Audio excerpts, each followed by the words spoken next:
നമസ്കാരം. എല്ലാവർക്കും ലക്ഷ്മീസ് കുക്കിംഗ് സ്റ്റോറീസിൻ്റെ പുതിയൊരു എപ്പിസോഡിലേക്ക് ഹാർദവമായ സ്വാഗതം. ഇന്ന് ഞാനിവിടെ തയ്യാറാക്കാൻ പോകുന്ന ഒരു ലഞ്ച് ബോക്സ് റെസിപ്പിയാണ് വെജിറ്റബിൾ പുലാവ്. നല്ല ഈസി ആയിട്ടുള്ള ഒരു റെസിപ്പിയാണ്. എല്ലാ വെജിറ്റബിൾസും ഒക്കെ ചേർത്തുള്ള ഒരു റൈസിൻ്റെ റെസിപ്പി. അപ്പോൾ അതെങ്ങനെയാണ് തയ്യാറാക്കുന്നതെന്ന് നമുക്കൊന്ന് നോക്കാം. നമുക്ക് പുലാവ് ഉണ്ടാക്കാനായി ഇതുപോലൊരു കടായി എടുക്കുക. അതിലേക്ക് ഒരു 3 ടേബിൾ സ്പൂൺ നെയ്യ് ചേർത്ത് കൊടുക്കുക.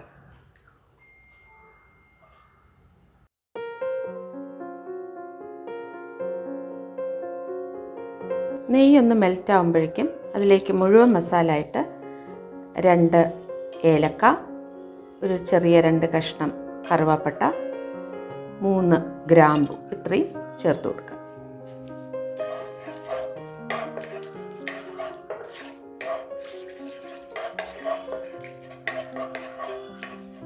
മുഴുവൻ മസാല ഒന്ന് ചൂടായി വരുമ്പോഴേക്കും അതിലേക്ക് 1 ടേബിൾ സ്പൂൺ വെളുത്തുള്ളി ഇഞ്ചിയും ഒരുമിച്ചിങ്ങനെ ചതച്ചെടുത്തത് ഇവിടെ ചേർത്ത് വഴറ്റിയെടുക്കുക. അതിൻ്റെ പച്ച ചുവയൊന്ന് മാറിക്കിട്ടണം.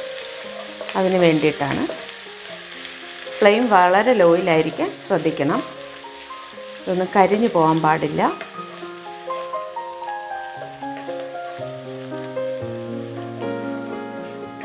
അതിൻ്റെ ആ പച്ച ചുവയൊന്ന് മാറിക്കഴിയുമ്പോഴത്തേക്കും നമുക്കിതിലേക്ക് സവാള ആഡ് ചെയ്ത് കൊടുക്കാം. ഒരു മീഡിയം സൈസ് സവാള ഇങ്ങനെ നീളത്തിൽ അരിഞ്ഞതാണ് ഞാനിവിടെ എടുത്തിരിക്കുന്നത്. അത് ഇതിലേക്ക് ചേർക്കാം. അതിനൊപ്പം ഒരു 1/4 ടീസ്പൂൺ ഉപ്പ് കൂടെ ചേർത്ത് നമുക്കിത് നന്നായിട്ട് വഴറ്റിയെടുക്കാം.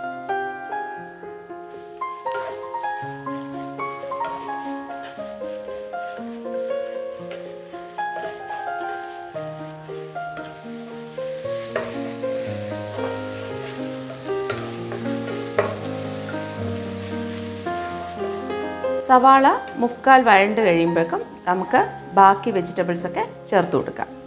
ഞാനിവിടെ എല്ലാം ഇങ്ങനെ കട്ട് ചെയ്ത് വെച്ചിട്ടുണ്ട്. കോളിഫ്ലവർ ഒരു 1/4 കപ്പ്, ഒരു മീഡിയം സൈസ് ക്യാരറ്റ് അതെടുത്തിട്ടുണ്ട്. അതിനോടൊപ്പം തന്നെ ഒരു മീഡിയം സൈസ് പൊട്ടറ്റോ, പിന്നെ ബീൻസ് ഇത്രയാണ് എടുത്തിട്ടുള്ള. ഗ്രീൻ പീസ് വേണമെങ്കിൽ നമുക്കിതിൽ ആഡ് ചെയ്യാം. ഞാനിപ്പോൾ ഇവിടെ എടുത്തിട്ടില്ല. അപ്പോൾ നമുക്കിതെല്ലാം ഇതിലേക്ക് ചേർത്ത് വഴറ്റിയെടുക്കാം.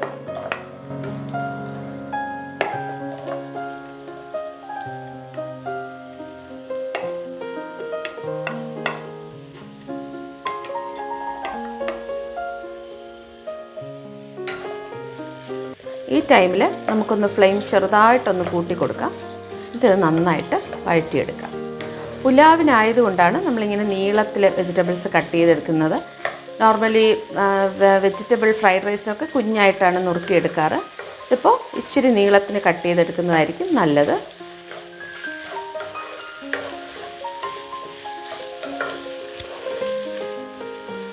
ഇതിനൊപ്പം ഇത് ഓപ്ഷണലാണ്. ഞാൻ കുറച്ച് കാഷ്യൂനട്ട് കൂടെ ഇതിലേക്ക് ചേർക്കുകയാണ്. നല്ലൊരു ടേസ്റ്റ് കിട്ടും. വേണമെങ്കിൽ ചേർത്താൽ മതി.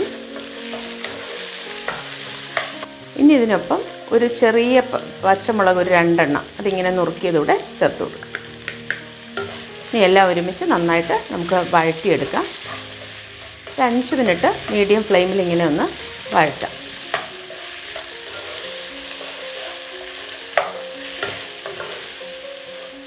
ഇനി നമുക്കിതിലേക്ക് ബിരിയാണി റൈസ്, നീളത്തിലുള്ള ബിരിയാണി റൈസാണ് ഞാൻ എടുത്തിരിക്കുന്നത്. അത് ചേർത്ത് കൊടുക്കാം. ഞാനിവിടെ 2 കപ്പ് ബിരിയാണി റൈസാണ് എടുത്തിട്ടുള്ളത്. അത് ഞാൻ ഇതിലേക്ക് ചേർക്കുകയാണ്. ഇത് കഴുകി വെച്ചതാണ്. ഇതിലേക്ക് ചേർത്ത് കൊടുക്കാം.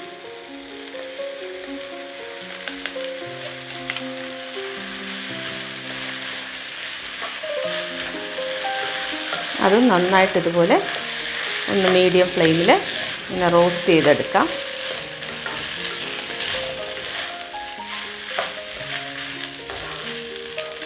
ഇനി ഫ്ലെയിം നമുക്ക് വളരെ ലോയിലേക്ക് വെച്ചതിന് ശേഷം ഇതിലാവശ്യമായ മസാല ഒക്കെ ചേർത്ത് കൊടുക്കാം. ഇതിലേക്കൊരു 1/4 ടീസ്പൂൺ ഗരം മസാല അത് ചേർത്ത് കൊടുക്കുകയാണ്. ഇനി ഇതിലേക്കൊരു 1/2 ടീസ്പൂൺ കാശ്മീരി ചില്ലി പൗഡർ കൂടെ ആഡ് ചെയ്യാം. അതിൻ്റെ കൂടെ കുറച്ച് മല്ലിയില കുഞ്ഞായിട്ട് നുറുക്കിയതും അതിനൊപ്പം പുതിനയില കുഞ്ഞായിട്ട് നുറുക്കിയതും കൂടെ ചേർത്ത് നന്നായി മിക്സ് ചെയ്തെടുക്കുക.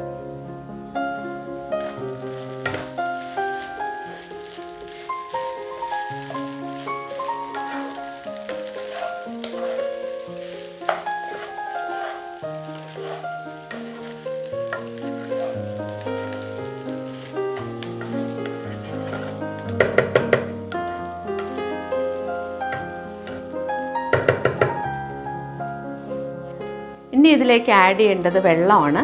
നമ്മൾ ഏത് മെഷറിംഗ് കപ്പിലാണോ അരി അളന്നെടുത്തത് അതേ മെഷറിംഗ് കപ്പിൽ വേണം വെള്ളം എടുക്കാനായിട്ട്. ഞാനിവിടെ 2 കപ്പ് അരിയാണ് എടുത്തിട്ടുള്ളത്. അപ്പോൾ നമ്മൾ 4 കപ്പ് വെള്ളം ചേർക്കണം ഇത് വേവാനായിട്ട്. അപ്പോൾ 1 കപ്പ് അരിയാണെങ്കിൽ 2 കപ്പ് വെള്ളം നമ്മൾ ചൂടാക്കിയതിന് ശേഷം വേണം ഇതിലേക്ക് ചേർത്ത് കൊടുക്കാൻ. ഞാനിവിടെ 4 കപ്പ് വെള്ളമാണ് ചേർക്കുന്നത്.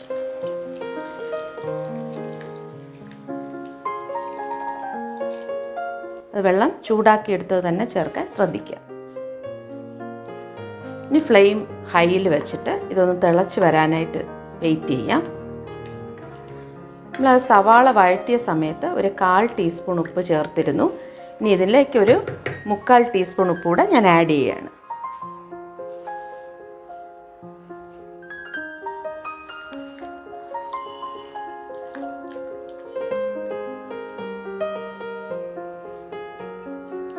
വെള്ളം നല്ലപോലെ തിളച്ച് വരുന്നതിന് ശേഷം നമുക്ക് ഫ്ലെയിം വളരെ ലോയിലേക്ക് വെച്ച് ഒരു 10 മിനിറ്റ് കൊണ്ട് ഇത് വേവിച്ചെടുക്കാം. അടച്ച് വെച്ച് വേവിക്കണം. വെള്ളം ഒന്ന് തിളക്കട്ടെ, അതിന് ശേഷം നമുക്ക് അടച്ച് വെച്ച് വേവിക്കാം. നന്നായിട്ട് തിളച്ച് വന്നിട്ടുണ്ട്. നമുക്കിനി ഒരു അടപ്പ് വെച്ച് അടച്ച് ഒരു 10 മിനിറ്റ് വേവിക്കാം. മീഡിയം ഫ്ലെയിമിലാണ് 10 മിനിറ്റ് വേവിക്കാം. 10 മിനിറ്റ് ആയിട്ടുണ്ട്. നമുക്കിത് പാകത്തിന് വെന്തോ നോക്കാം. പാകത്തിന് വെന്ത് വന്നിട്ടുണ്ട്.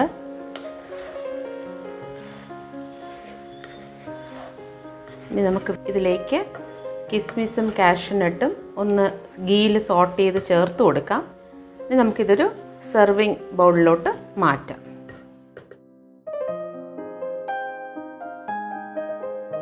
നമ്മളിതുപോലെ ഒരു കടായിൽ കുറച്ച് നെയ്യ് എടുക്കുക.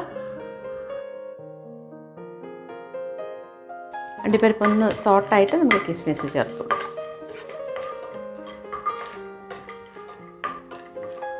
കാഷ്യൂനട്ട് സോട്ടായി. ഇനിയിപ്പോൾ അതിലേക്ക് നമുക്ക് കുറച്ച് കിസ്മിസ് കൂടെ ചേർത്ത് കൊടുക്കാം.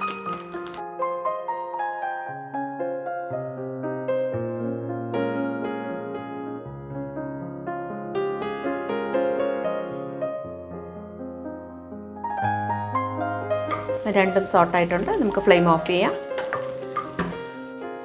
ഞാൻ പുലാവ് ഒരു സെർവിങ് പ്ലേറ്റിലേക്ക് മാറ്റിയിട്ടുണ്ട്. ഇനി നമുക്കിതിൽ കുറച്ച് മല്ലിയിലയൊക്കെ വെച്ച് ഡെക്കറേറ്റ് ചെയ്യാം.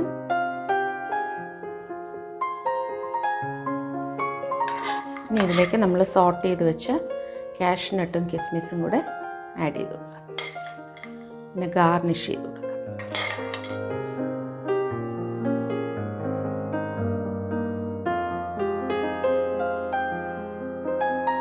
വെജിറ്റബിൾ പുലാവ് അങ്ങനെ റെഡി ആയിട്ടുണ്ട്. നല്ലൊരു ടേസ്റ്റി ആയിട്ടുള്ള റെസിപ്പിയാണിത്. എല്ലാവരും വീട്ടിൽ ട്രൈ ചെയ്ത് നോക്കുക. ഇതിനൊപ്പം സാലഡ്, സവാളയും ടൊമാറ്റോ ഒക്കെ അരിഞ്ഞ സാലഡും പപ്പടവും അച്ചാറും ഒക്കെയാണ് കോമ്പിനേഷൻ. അതുകൂടെ തയ്യാറാക്കി ഉപയോഗിക്കുക. എല്ലാവർക്കും ഇത് ഇഷ്ടപ്പെടും. നിങ്ങളെല്ലാവരും ഇത് ട്രൈ ചെയ്തതിന് ശേഷം അഭിപ്രായം കമൻറ്റ് ബോക്സിൽ രേഖപ്പെടുത്താൻ മറക്കരുത്. ഈ റെസിപ്പി എല്ലാവർക്കും ഇഷ്ടമായി എന്ന് കരുതുന്നു. അപ്പം ഞാനിന്ന് തയ്യാറാക്കിയ വെജിറ്റബിൾ പുലാവിൻ്റെ റെസിപ്പി എല്ലാവർക്കും ഇഷ്ടമായി എന്ന് കരുതുന്നു. വളരെ സിമ്പിൾ റെസിപ്പിയാണ്. എല്ലാവരും തീർച്ചയായിട്ടും തയ്യാറാക്കുക. എല്ലാവരും തയ്യാറാക്കുന്നത് തന്നെ ആയിരിക്കും. അപ്പോൾ ഈ രീതിയിലൊന്ന് തയ്യാറാക്കി നോക്കൂ. അതിനുശേഷം നിങ്ങളുടെ വിലയേറിയ അഭിപ്രായം കമൻറ്റ് ബോക്സിൽ രേഖപ്പെടുത്താൻ മറക്കരുത്. എൻ്റെ ചാനൽ ആദ്യമായി കാണുന്നവർ ചാനൽ സബ്സ്ക്രൈബ് ചെയ്യുക. ഈ വീഡിയോ ലൈക്ക് ഷെയറും ചെയ്യുക. അപ്പോൾ പുതിയ പുതിയ കുക്കിംഗ് വീഡിയോസുമായി വരുന്നതുവരെ എല്ലാവർക്കും നല്ലൊരു ദിവസം ആശംസിക്കുന്നു. Take care. ബൈ.